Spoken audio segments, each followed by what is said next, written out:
So ladies and gentleman, T20 series के बाद अब पेशे खिदमत है वनडे सीरीज की ओपनिंग सेरेमनी लर्न के साथ। 344 खा लिए भाई। अब मैच हारने के बाद रिजवान भाई आएंगे प्रेस कॉन्फ्रेंस में हमें तसल्ली देने के लिए। देखिए जी अल्हम्दुलिल्लाह अब मैच हारने की टेंशन न ले। अब ऐसे कहे कि मुझे पता ही नहीं है कि मैच हमारे। अब ये सोचे कि हमने मोमेंटम कितना अच्छा पकड़ा था बीच में। जो मैंने 34 बॉलों पे 30 रन किए हैं तब मेरे पास मोमेंटम था, लेकिन मैंने खुद का मोमेंटम कप्ताना मेरी जाना वो दिया। मैंने कहा कप्ताना तुम खेलो, इसलिए आज मेरा कप्ताना कितना अच्छा खेला है। जो मैंने मोमेंटम कप्ताना को दिया, कप्ताना ने वो मोमेंटम सलमान आदा जी को दिया। सलमान आदा जी ने खुद तो मोमेंटम यूज कर लिया, लेकिन मोमेंटम अपने लड़के को देने की बजाय उनको दे दिया, न्यूजीलैंड वालों को, इसलिए हम हार गए। तो इसलिए परेशान नहीं होना, रमजान का एंड चल रहा है, अभी 2 अप्रैल ईद के आसपास है, 2 अप्रैल को उसमें हम जीत कर अपनी कौम को विन देंगे। फिलहाल मेरी कौम से गुजारिश है कि आप लर्न पे गुजारा करें।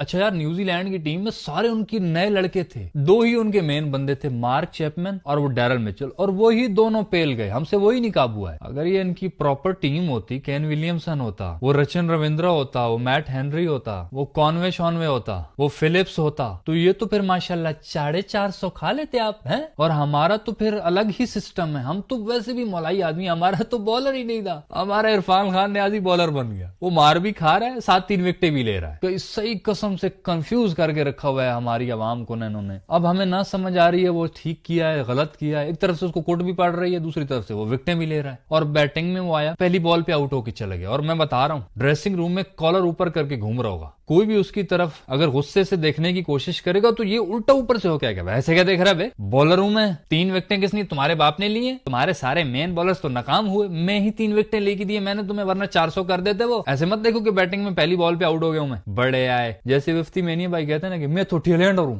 इसी तरह से हमारी पूरी आवाम भी कंफ्यूज है, हमारी पूरी टीम भी कंफ्यूज है। जो बॉलर है वो बैट्समैन बन जाते हैं, जो बैट्समैन है वो बॉलर बने हुए हैं। शाहीन अफरीदी कहता है मैं तो प्रॉपर ऑलराउंडर हूँ। शदाब खान अपनी जगह बनाने के लिए बैटिंग भी प्रैक्टिस करता रहता है कि 1-2 छक्के लग जाएंगे। बॉलिंग का उसको पता है फुल टॉसें चली जाती हैं मुझसे। अब ये इरफान भाई, ये भी इसी तरह रहेगा टीम में। आज सारा दिन रात इसी चीज के ना ख्यालों में घूमता रहेगा, बार बार बाजू घुमाएगा, वाह क्या बॉल डाला था मैंने, वाह क्या आउट किया था मैंने, उस चीज में बैटिंग पे फोकस ही हट जाएगा। इसको भी कंफ्यूज कर दिया। अब इसी तरह टीम में रहेगा, बोलेगा मैं तो बॉलर हूँ, बॉलिंग ना चली तो बोलेगा मैं तो मिडिल ऑर्डर का बैट्समैन हूँ, फिनिशर हूँ। तो ये चल रहा है हमारी टीम में। इसकी बैटिंग को देख के ना इफ्ती मेनिया बड़ा खुश हुआ होगा कि ये तो फिर नहीं चला, मेरा चांसेस बनते है कि नहीं। और फौरन से पीसीबी की कॉल भी आई होगी इफ्ती मेनिया को। इफ्ती मेनिया अचानक से खुशमाड़ा लगता है, फिर से लक्ष्मी आने वाला है। ये हेलो पीसीबी से बोल रहे हैं? जी इफ्तिखार, हम पीसीबी से बोल रहे हैं, और आपको पता ही है कि आजकल हमारा मिडिल ऑर्डर नहीं चल रहा है। जी जी मैं समझ रहा हूँ, बिल्कुल नहीं चल रहा है, मैं समझ गया हूँ आपका फोन देख कर, मैं तैयारी करूँ। जी इफ्तिखार, मैं ये कहना चाह रहा हूँ कि मिडिल ऑर्डर बेशक नहीं चल रहा, लेकिन we still don't need you. है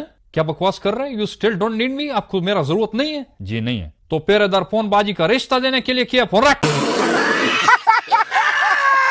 अच्छा बाकी चीजें बेशक टेम्परेरी हो, पर एक चीज परमानेंट है, मार्क चैपमैन वर्सेस पाकिस्तान की धुलाई। अरे यार ये क्या बला है यार, ये गुटका सब, ये चप्पू ससुरा जाम का रे, इस ससुर हमारे पीछे कहे पड़ गए रे तू छुआरे से रे। साले विकेट तुम्हारे से बड़ी होती है, इतना छोटा सा गुटकू साले तुम्हारे सापर के अंदर डाल के गिनते गिने कब्रिस्तान में गिरेगा जाके तू ससुरा। कुछ बिगाड़ा था क्या हमने? इतना भेदभाव हमारे साथ काहे करता है रे तू? कहीं बचपन में जो स्कूल में पढ़ता था मैं को पाकिस्तानी लाउंडे तुम्हारे कुछ अनाप शराब तो नहीं कर दिया तो का बदला ले रहा है? अरे भाई पता नहीं किस चीज का बदला ले रहा है। पहले ये थोड़ा था एक और, अब बदला लेने वाला भाई आ गया। वो मोहम्मद अब्बास, पाकिस्तानी लड़का, लाहौर के अंदर पैदा हुआ, हमारी बिल्ली हमको म्याऊं करके चली गई। इसके वालिद अजहर साहब, वो पाकिस्तान की तरफ से खेल चुके हैं इंटरनेशनल क्रिकेट में। और एक चीज बताऊं, ये उनके अंदर कोई पुराना गुस्सा है। एक होता है ना आप किसी के साथ होते हो, पर वो कुछ ऐसी आपके साथ बेईमानी करता है कि बंदा कहता है यार अब मैं तुझे अपनी शक्ल नहीं दिखाऊंगा, अब एक ही दिन मिलूंगा, बदले के दिन। इसके वालिद साहब के साथ भी शायद सिलेक्शन कमेटी ने कुछ नाइंसाफियां की होंगी, तो ये हमारा देश ही छोड़ छाड़ के चला गया न्यूजीलैंड। और इसने कहा मैं कुछ नहीं कर सका, पर मेरा बेटा आएगा, मेरा करण अर्जुन आएगा और तुम्हें ही कूटेगा जाके, तुम्हारी जैसी की वैसी। वो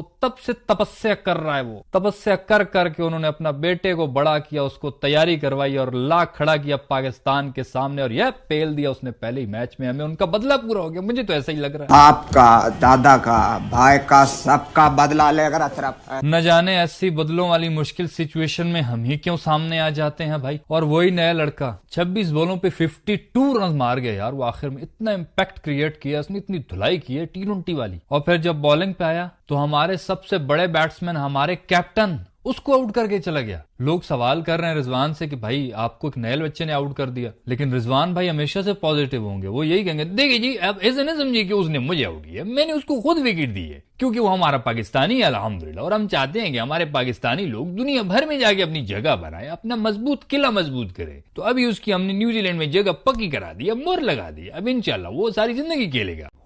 शुरू में जब पाकिस्तानी बॉलिंग कर रहे थे तब आकिफ जावेद ने बड़ी सुर्खियां बटोरी हैं यार। 10 ओवर में 55 रन दिए, 2 विकेटें उसने लिए, शुरू में ही ली थी, और वो शुरू में बॉलिंग अच्छी खासी कर रहा था। मोहम्मद अली 10 ओवर में 53 रन दे गया, 1 विकेट ले गया। पता नहीं कौन लोग हैं यार, ये कब चलेंगे हमें नहीं पता। 10 ओवर में फिर जो हारिस रऊफ है उसने 38 रन दिए, 2 विकेटें ली उसने। हारिस रऊफ अच्छी बॉलिंग करता है, ये जब बाहर जाता है ना। सलमान आदा जी बॉलिंग पे आए, 5 ओवर में 67 रन दिए, 13 साढ़े 13 की इकोनॉमी के साथ। और आदा जी ने एक चैपमैन का कैच भी ड्रॉप किया था, जिसकी वजह से उसने फिर 132 ठोक दिया माशाल्लाह। तो आदा जी को उसी चीज का गुस्सा था कि बैटिंग आके ये तेज कर रहा था फिर कि यार सारे मेरे ही पीछे पड़ गए तुम। न्यूजीलैंड के पहले 3 खिलाड़ी तो यूं चुटकियों में पका दिए थे। हम सैरी कर रहे थे, नमाज का टाइम, हमने कहा यार सुबह सुबह माशाल्लाह लोग दुआएं कर रहे हैं पाकिस्तान के लिए। फिर पाकिस्तानी अवाम सो गई तो दुआएं कम हो गई, तो शायद इसी वजह से फिर वो मार्क चैपमैन और डेरन मिचेल की पार्टनरशिप लग गई, और इतनी लंबी पार्टनरशिप लगी। 50 पे 3 थे और 249 पे जाके चौथी विकेट गिरी है। ये टक्कू बाबा तू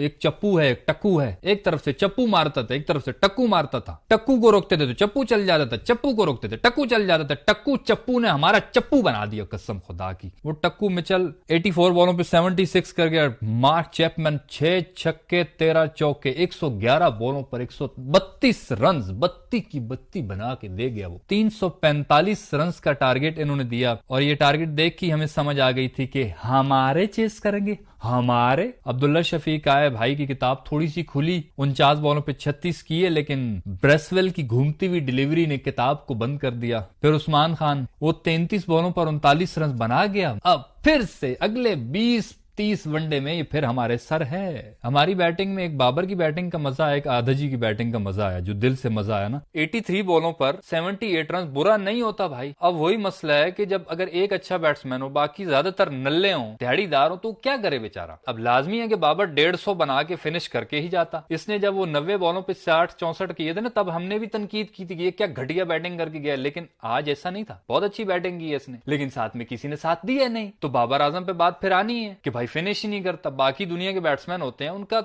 बाकी भी थोड़ा बहुत साथ देते हैं, कोई मैच जीत जाते हैं, उनकी कोई बल्ले बल्ले हो जाती है। बहरहाल इस इनिंग पे कोई तनकीद बनती नहीं है, अपनी तरफ से बहुत अच्छा खेला, वो अच्छा कम बैक हो रहा है। हम यही चाहते हैं कि कम से कम वनडे में इसका कम बैक हो। वनडे का अच्छा बैट्समैन था यार ये रिजवान भाई, 34 बॉलों पे 30 रन, सेट हो गए, फिर से आउट हो गए। इनका जब खेल रहे थे ना, वाकई मोमेंटम बन रहा था, मोमेंटम आ रहा था, लेकिन पता नहीं क्यों ये अपनी तरफ से सिंगल डबल करके वो कर रहा था, यस इज अ 2, वो वाली इनिंग खेल रहा था। एक छक्का भी मारा इसने, आ गया रेंज में, लेकिन बस लंबा नहीं चला सका। बट सलमान आधा जी आए, शुरू में तो इतना मार रहा था वो T20 वाली इनिंग, उसका एक कैच भी छूटा जब वो 57 पे खेल रहा था, लेकिन उसके बाद कैच छूटने के बाद उसने 1 रन और बनाया और 58 पे दोबारा से कैच देके चला गया। 48 बॉलों पर 58 रन उसने किए। तैयब ताहिर आए, रन आउट होके चले गए अवाम की हमदर्दी लेकर। लेकिन फॉर योर काइंड इन्फॉर्मेशन, अगर भाई रन आउट ना होते ना, तब भी क्या होता, 30 बॉलों पे 15 बना देते, या मर के 37 बॉलों पे 25 बना देते, फिर चले जाते ना। तो कोई बात नहीं, थोड़े जल्दी चले गए, चलो thank you for your services. Irfan Khan वैसे ही, उसने तो बॉलिंग करा ली थी, वो क्यों बैटिंग करता, वो पहली बॉल पे चला गया। इसी तरह करते कराते माशाल्लाह हमारी टीम 271 पे बुक हो गई, हम 73 रन से हार गए हैं। अब लेट्स सी जो 2 अप्रैल को मैच है उसमें हम लोग क्या करते हैं, ईद का तोहफा हमारी आवाम को कैसे दिया जाता है। तो इस वीडियो में इतना ही, सही लगे तो भाई लाइक कर देना, और यूट्यूब चैनल छक्का मार को सब्सक्राइब करके साथ घंटे को टर्न करके ऑल पे क्लिक कर देना, ताकि क्रिकेट की दिलचस्प वीडियो आप तक पहुंचती रहे।